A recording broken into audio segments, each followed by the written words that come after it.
It was a picture-perfect day, the kind you'd expect for a wedding. The garden was alive with color, filled with the scent of blooming flowers and the gentle hum of bees. Guests were mingling, laughter echoing under the soft afternoon sun. Everyone's eyes were on the stunning bride, a glowing woman in her 40s, dressed in an elegant white gown that seemed to float as she moved. The event was her dream come true, a second chance at love, a fresh start. But not everyone shared her joy. Standing a few feet away, 16-year-old Amara fidgeted nervously. She clutched a small envelope in her hands, her palms sweaty despite the cool breeze. Her brown eyes darted between the man her mother was about to marry and the woman she loved more than anyone in the world. Amara felt like her chest was about to explode. Should she speak up? Should she reveal the truth she had uncovered? Amara had always been the quiet, observant type, preferring to let her mother take the spotlight. But today was different. Today, Amara had a secret so big, so devastating, it could bring everything crashing down. Her mother, Cheryl, had no idea what was coming. She looked radiant, completely unaware of the storm about to erupt. The groom, Martin, stood tall and confident, charming as always. His tailored suit fit him perfectly, his polished shoes gleamed in the sunlight, and his smile was as dazzling as ever. He seemed like the perfect man, kind, attentive, successful. But Amara knew better. She had seen the cracks in his perfect facade, had stumbled across something that changed everything.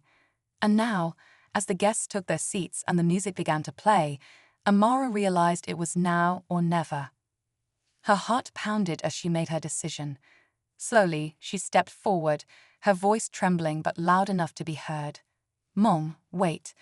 The music stopped, and every head turned toward her. Cheryl's smile faltered, confusion clouding her face. "What's wrong, sweetie?" she asked, her tone gentle but concerned. Amara hesitated, the weight of what she was about to say nearly overwhelming her. She glanced at Martin, whose expression had shifted ever so slightly. His smile was gone, replaced with something colder, darker. Taking a deep breath, Amara finally spoke the words that would change everything. "You can't marry him, Mom. There's something you need to know about Martin." The crowd erupted in murmurs, the tension thick in the air. Cheryl looked from Amara to Martin, her confusion turning to worry. "Amara, what are you talking about?" she asked, her voice rising. Amara's hands shook as she opened the envelope, pulling out a small stack of papers.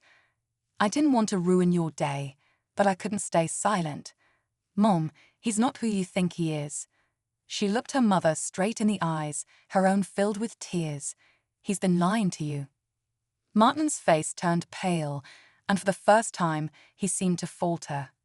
"Amara," he said, his voice sharp, "this isn't the time or place for this." But Amara stood her ground. "It's the only time, and you know it." She turned back to her mother. "You have to trust me." Cheryl's hands trembled as she reached for the papers. The moment she began to read, her face went white, her breath quickened, and she looked up at Martin, horror and disbelief written all over her face. "Is this true?" she whispered. Before Martin could answer, Cheryl's expression hardened. She turned to one of the guests, a friend who happened to be a police officer. "Call 911, she said, her voice steady but laced with fury. "Now." The crowd froze, the air heavy with shock. Amara stepped back, her heart racing. She had done what she needed to do, but this was only the beginning. What would happen next? She had no idea, but she knew one thing for sure. Life as they knew it would never be the same. The crowd sat frozen in shock, their murmurs turning into a low hum of confusion and curiosity. Cheryl stood motionless, gripping the papers in her trembling hands. Her usually calm and composed demeanor seemed to crumble in real time. She blinked rapidly, as though trying to process what she'd just read. The groom, Martin, stood rooted to his spot, his confident air slipping away. His jaw tightened, and his eyes darted nervously around the gathering. Amara took a shaky breath, her palms still sweaty. She could feel her heart pounding in her ears as she watched her mother's face contort with anger, confusion, and disbelief. This wasn't how she imagined her day would unfold, but Amara knew this confrontation was inevitable. She just didn't think it would play out in front of everyone like this. Cheryl finally broke the silence, her voice low and laced with a sharp edge. "Martin," she said, her gaze snapping up to meet his. "Tell me she's lying. Tell me none of this is true." Martin's face darkened, and for a moment he seemed to struggle for words.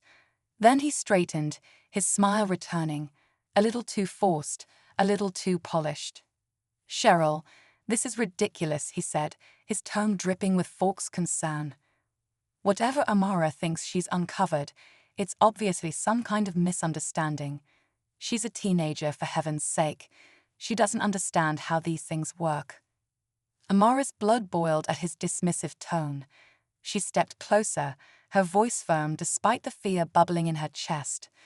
"Stop pretending, Martin. I know the truth, and so does she now." Cheryl held up the papers, her hands shaking.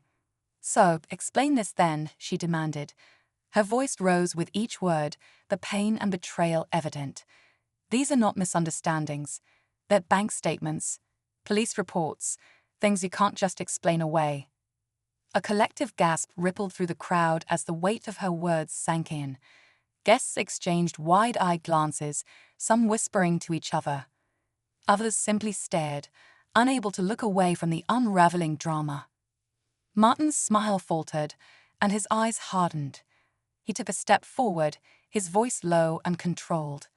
"Cheryl, we can talk about this privately. There's no need to air our personal business in front of everyone." Cheryl shook her head, her resolve solidifying. "No, Martin, I trusted you. I believed you were someone who could be part of our lives, my life and my daughter's. But now," she choked back a sob, her voice breaking. "Now, I don't even know who you are." Amara felt a pang of guilt watching her mother's heartbreak unfold, but she knew there was no turning back now. She couldn't let her mother marry this man, not after what she'd uncovered. She thought back to how it all started, how an ordinary moment had spiraled into something that would change their lives forever. It had been a few weeks earlier when Amara first noticed something odd. Martin had always been charming, always said the right things, but there were little inconsistencies that didn't sit well with her. A slip-up about where he'd grown up, a vague answer about his past jobs, and then there was the time he claimed he had a work emergency but was spotted in a completely different part of town. It wasn't just one thing, it was a series of small, nagging details that wouldn't leave her alone.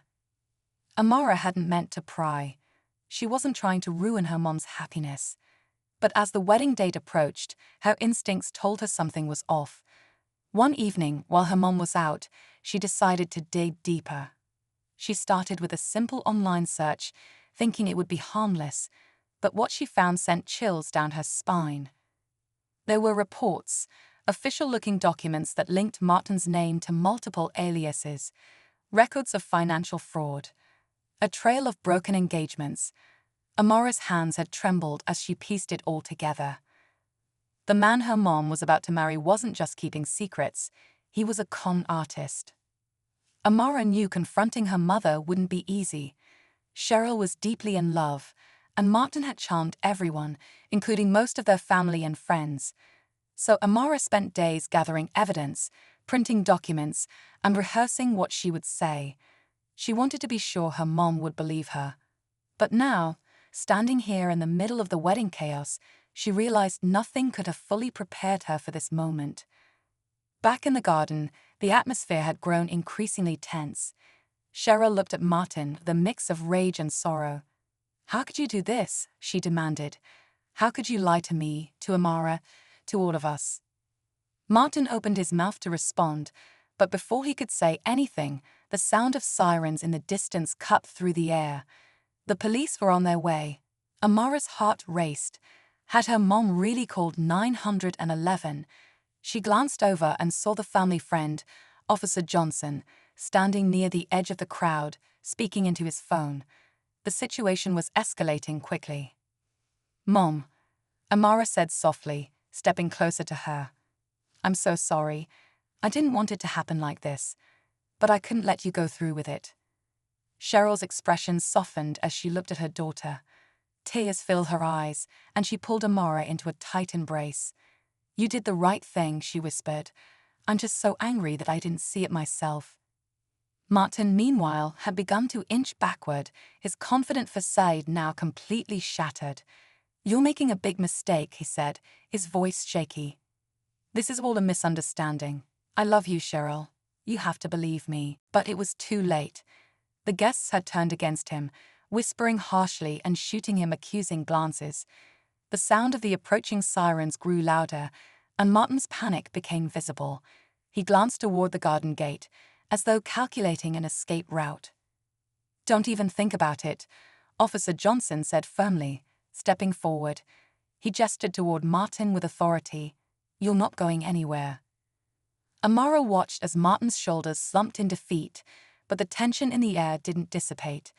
If anything, it only grew heavier. There were still so many unanswered questions, so many loose ends. What else had Martin been hiding? And why had he targeted their family in the first place? As the first police car pulled up to the gate, Amara felt a mix of relief and dread. The truth was out, but the story wasn't over. Not yet. The garden was no longer a scene of celebration. The once cheerful guests now stood in small, murmuring clusters, their bright wedding attire a stark contrast to the grim mood. Cheryl stood with Amara by her side, still clutching the damning documents. Her hands trembled, not from the chill in the air, but from the weight of betrayal. She glanced at Martin, who was now being carefully watched by Officer Johnson. He hadn't moved since the police car arrived, but his eyes darted around, calculating, restless. Amara couldn't help but feel a pang of guilt despite everything. She had been prepared for her mom's heartbreak, but seeing it unfold was unbearable. The tears that Cheryl was trying to hide were like daggers in Amara's heart. Still, she knew it had to be done. Her mom deserved the truth, no matter how ugly it was. The police officers approached with calm but firm authority. One of them, a woman with a no-nonsense demeanor, stepped forward. We received a call about a potential fraud case. Can someone explain what's going on here? Cheryl hesitated, her voice catching in her throat. Amara stepped in, her voice steady but low. He's been lying to my mom, she said, pointing at Martin. He has a history of fraud, fake identities, stolen money. We have proof. The officer's gaze shifted to Martin, her expression unreadable. Sir, is this true? Martin tried to regain his composure, offering a tight-lipped smile. This is a huge misunderstanding, he said smoothly, though the tremor in his voice betrayed him. Amara is just a kid.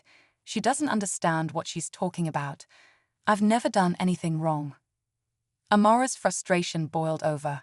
Stop lying, she snapped, her voice louder than she intended. I found your real name, your records, everything. You can't keep pretending. The officer raised a hand to calm the rising tension. Let's all take a breath. If you have evidence, we'll need to see it, she said, addressing Cheryl and Amara. Cheryl handed over the papers with shaking hands. This is what my daughter found. I didn't know any of this until today. The officer took the documents, her eyes scanning them quickly. Her expression grew more serious with each page.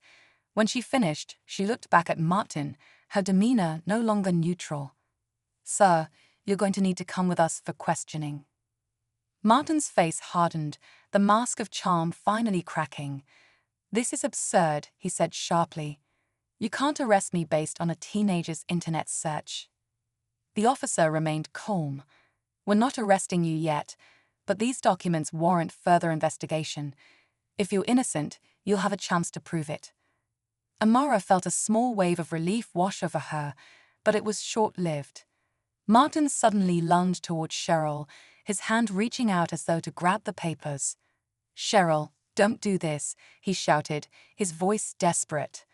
You don't understand. This is a setup. Before he could get any closer, Officer Johnson intervened, stepping between him and Cheryl. That's enough, he said firmly. Back off. The tension was palpable as the officers moved to detain Martin. He struggled briefly, but it was clear he was outmatched. As they led him toward the gate, he turned back, his eyes locking onto Cheryl's. "You're making a mistake," he said, his voice low and menacing. "You'll regret this." Cheryl flinched at his words, and Amara instinctively stepped closer to her, her protective instincts kicking in. She placed a reassuring hand on her mother's arm. "Mom, don't listen to him," she said softly. "It's over." But even as she said the words, Amara knew it wasn't really over. There were still so many questions. Why had Martin targeted her mom? How long had he been planning this? And what other secrets was he hiding? As the police car drove away, taking Martin with it, the crowd began to disperse. Some guests approached Cheryl to offer words of comfort, while others slipped away quietly, eager to escape the awkwardness of the situation. Cheryl managed polite responses, but her heart clearly wasn't in it.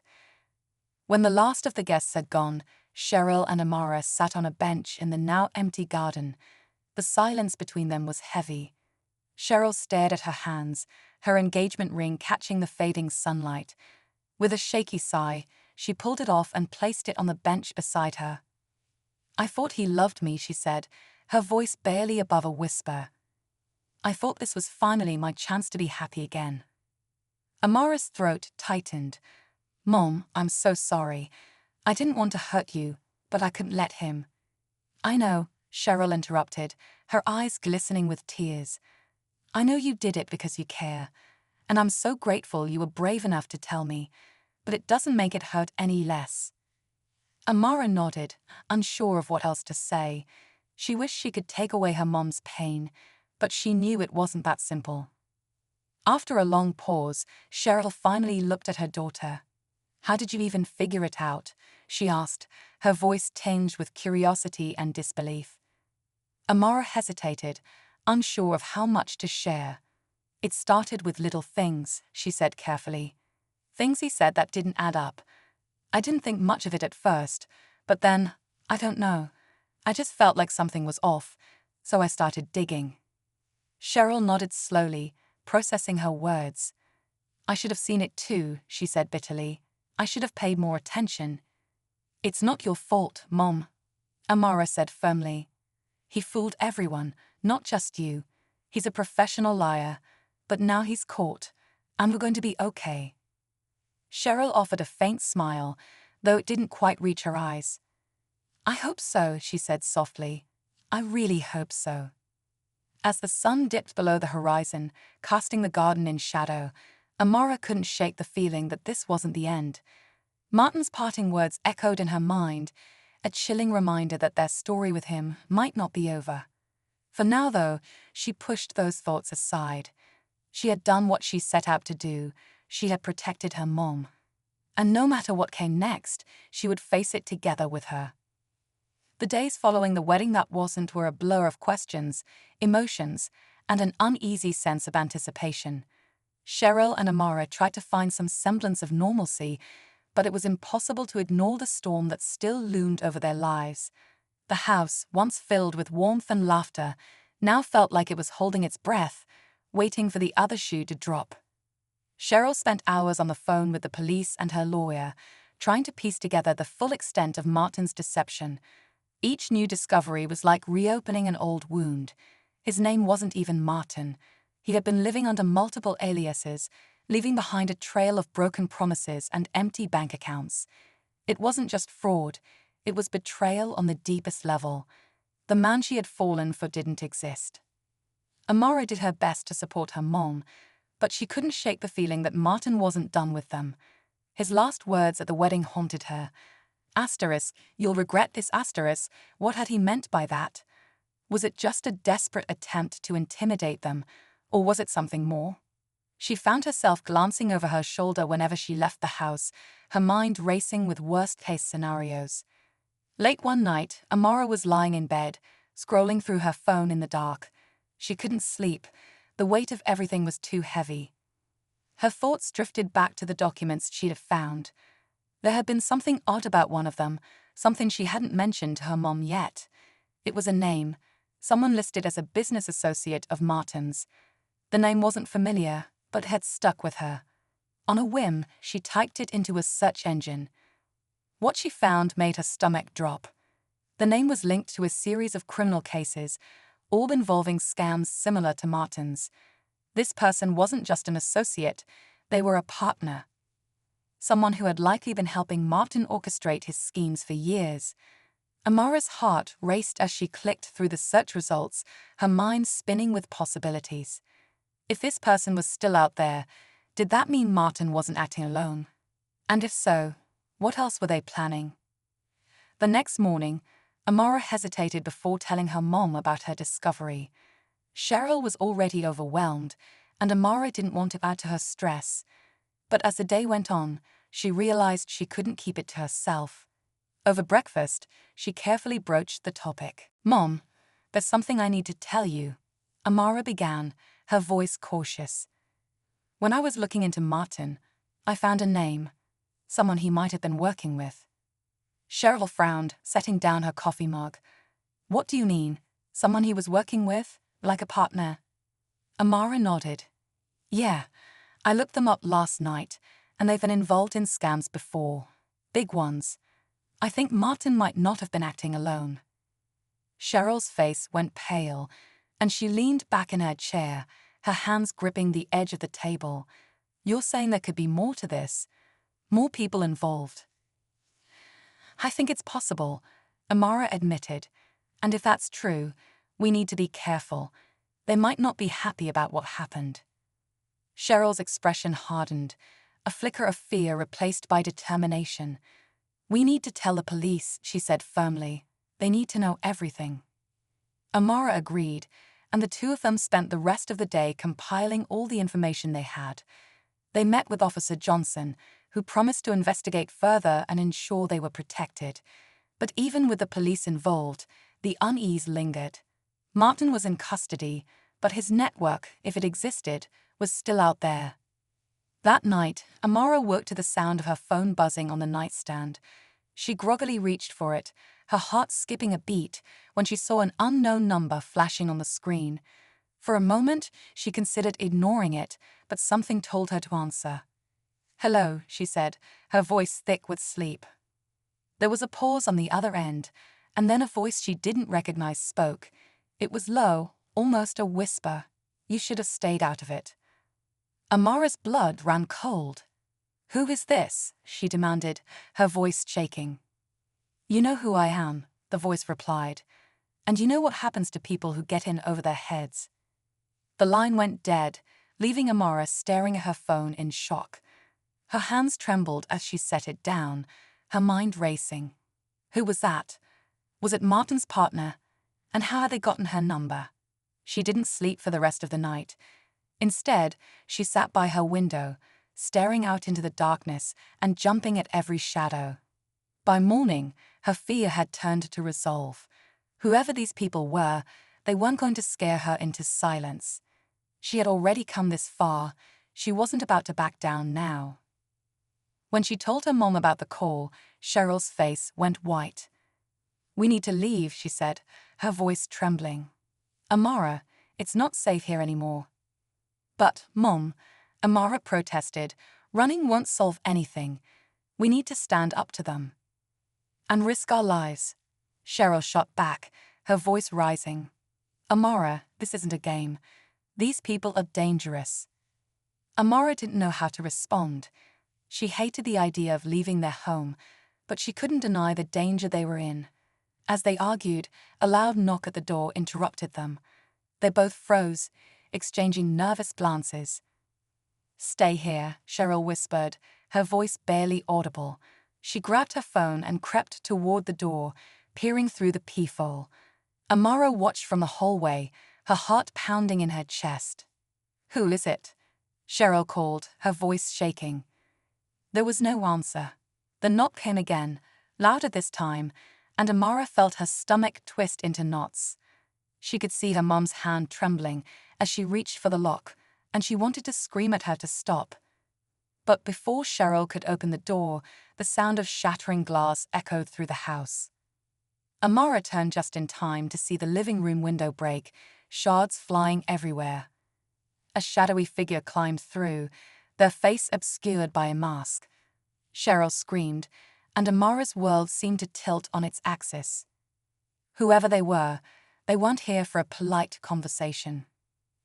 The sound of shattering glass paralyzed Amara for a moment, her mind racing to catch up with what her eyes were seeing. The masked figure moved swiftly, stepping over the broken shards and into their living room. Cheryl stumbled back, her hand gripping the doorframe as she screamed for help. Amara's heart pounded so hard it felt like it might burst. Before she could think, she grabbed her phone and dialed 911, her fingers trembling. "There's someone in our house," she whispered urgently, backing into the hallway. "They broke in through the window. Please hurry." The operator's calm voice asked her to stay on the line, but Amara could barely hear it over the pounding in her ears. She peeked around the corner, her breath caught in her throat. The intruder had turned toward Cheryl, their movements calculated but oddly hesitant, as though they were searching for something or someone. "Where is it?" the intruder demanded, their voice muffled by the mask. They stepped closer to Cheryl, who was frozen in fear. "I don't know what you're talking about," Cheryl stammered, her voice cracking. As the police swarmed the house, Amara and Cheryl sat huddled together in the living room, still shaken from what had just happened. Officers moved swiftly, securing the scene and taking their statements. Every detail Amara shared about Martin and the masked intruder seemed to deepen the tension in the room. The lead officer, Detective Perez, listened carefully, his brow furrowed as he pieced together the unfolding nightmare. "It's clear this wasn't random," Perez said, his voice steady but grim. "Martin and his accomplice are desperate, which makes them dangerous. But the good news is, they've made mistakes. The broken window and the hasty escape left behind plenty of evidence. We'll find them." Amara nodded, trying to draw comfort from his words, but her mind was restless. Something didn't sit right. Martin's threat lingered in the back of her mind. Don't think this is over, she knew him well enough now to understand he wasn't bluffing. He had a plan, and whatever it wasn't finished.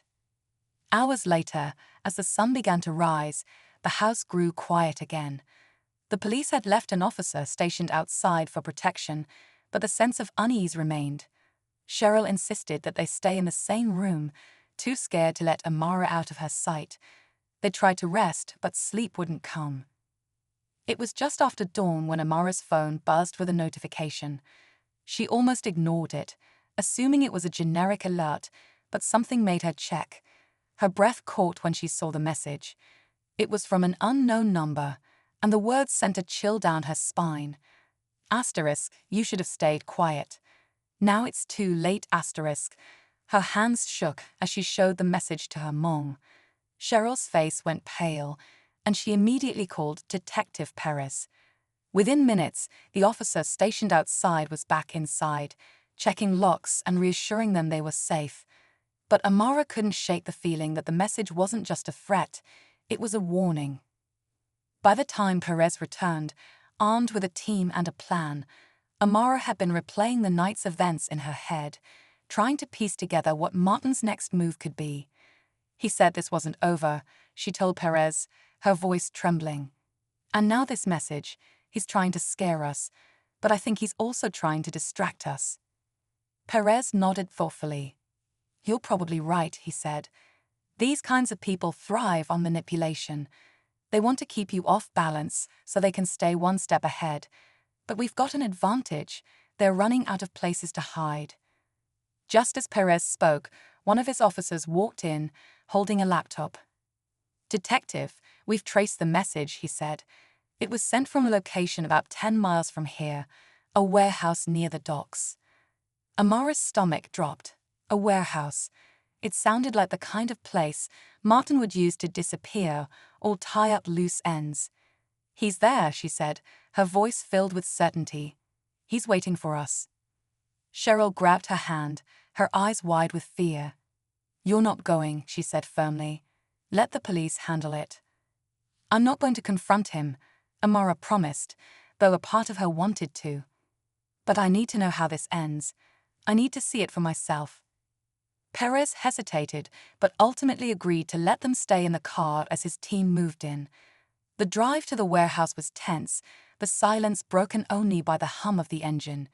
When they arrived, the sun was fully up, casting long shadows across the desolate building. The officers moved swiftly, surrounding the warehouse and calling for Martin and his accomplice to surrender. For a moment, there was no response. Then the sound of footsteps echoed from inside. Martin emerged, his hands raised, a smug smile on his face. "You got me," he said, his tone almost mocking. "Guess I'm not as clever as I thought." But Amara's eyes weren't on Martin. They were scanning the warehouse, searching for any sign of the masked intruder. Something felt off. Why would Martin come out so easily? Where was the accomplice? Yes, if on cue, a shout rang out from the side of the building. Two officers were dragging someone into view, a woman, her face partially covered by a scarf. She struggled against their grip, her voice filled with anger. "You think this is over?" she spat, glaring at Martin. "You'll pay for this." Amara's breath caught. The woman wasn't just an accomplice, she was the mastermind. Martin wasn't in control, he was following orders. And now, with her captured, the dynamic had shifted. The officers secured both Martin and the woman, but as they were being led to the police cars, the woman turned her gaze to Amara. Her eyes burned with intensity, and she smirked. "You think you've won," she said, her voice low. "You've only scratched the surface." Her words sent a shiver down Amara's spine. Even as the woman and Martin were taken away, Amara couldn't shake the feeling that the fight wasn't truly over. They had uncovered the truth, but there was still so. As the chaos settled and the police cars disappeared into the distance with Martin and the mysterious woman in custody, Amara and Cheryl finally let out the breath they hadn't realized they'd been holding. The stillness that followed felt heavy, as though the weight of everything that had happened was sinking in all at once. For a long moment, they stood there in silence, the sound of waves from the nearby docks filling the space between them. Cheryl turned to Amara, her eyes glistening with unshed tears. "It's over," she said softly, almost as if saying it out loud would make it true. Amara nodded, but deep down, she wasn't entirely sure. There was a lingering unease, a feeling that the mysterious woman's final words, "you've only scratched the surface," weren't just a threat, but a promise. Still, for now, Martin and his partner were out of their lives, and that was a victory worth holding on to. The days that followed were a blur of police interviews, media inquiries, and trying to return to some semblance of normal life. Detective Perez kept them updated as the investigation unfolded, revealing more details about the intricate web of scams Martin and the woman had orchestrated. It turned out they had been operating for years, targeting vulnerable people and stealing not just their money but their trust. Cheryl wasn't the first victim, and likely wouldn't have been the last if Amara hadn't intervened. One evening, as they sat together on the couch, Cheryl turned to Amara with a somber expression. "I keep asking myself how I didn't see it," she said, her voice tinged with guilt. "How I could let someone like that into our lives." Amara reached for her mom's hand, squeezing it tightly. "You can't blame yourself, Mom," she said gently. "He was a liar, a professional at fooling people. You saw what he wanted you to see." Cheryl nodded, but her expression remained troubled. "I just feel like I should have known better. Like I should have protected us." "You did protect us," Amara said firmly. "When it mattered most, you trusted me. You listened, even when it was hard. And because of that, we're here. We're safe." Cheryl smiled faintly, tears brimming in her eyes. "I don't know what I'd do without you, Amara. You're stronger than I'll ever be." Amara shook her head. "You're the strongest person I know, Mom. We got through this together." The conversation marked a turning point for both of them.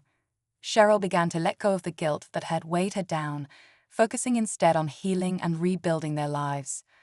Amara, too, found a sense of clarity. She had faced danger head-on, And though it had been terrifying, it had also shown her the depth of her courage. A few weeks later, Detective Perez called with an update that brought both relief and closure. Martin and his accomplice were facing multiple charges, including fraud, conspiracy, and attempted extortion. The evidence against them was overwhelming, and they would likely spend the rest of their lives behind bars. The news was a turning point, allowing Amara and Cheryl to finally breathe easy. They decided to move to a new home, leaving behind the memories of the old one. It wasn't just about physical safety, it was about starting fresh, in a place where they could create new, happy memories. The move was bittersweet. As they packed up their belongings, Amara found herself reflecting on everything they had been through. It wasn't just a story of betrayal and danger. It was also a story of resilience, love, and the unbreakable bond between a mother and daughter. They had faced the unthinkable and come out stronger. In their new home, life began to settle into a peaceful rhythm. Cheryl returned to her work as a teacher, finding joy in helping her students. Amara threw herself into her studies, more determined than ever to pursue her dreams. The ordeal had taught her the importance of standing up for what's right, even when it's scary, and she carried that lesson with her in everything she did. One evening, as they sat on their new porch, watching the sunset, Cheryl turned to Amara with a thoughtful expression. "You know," she said, "I've been thinking about what that woman said, about scratching the surface." Amara felt a flicker of unease, but pushed it aside. "What about it?" "I think she was trying to scare us," Cheryl continued, "but it made me realize something. No matter what's out there, no matter what challenges come our way, we can handle it, because we have each other." Amara smiled, feeling a warmth she hadn't felt in a long time. "You're right," she said. "We can handle anything." As the sun dipped below the horizon, casting the sky in hues of orange and pink, Amara felt a sense of peace she hadn't thought possible. The storm had passed, and though the scars remained, they were a reminder of her strength and her mom's. Together, they had faced the darkness and come out the other side, stronger and closer than ever.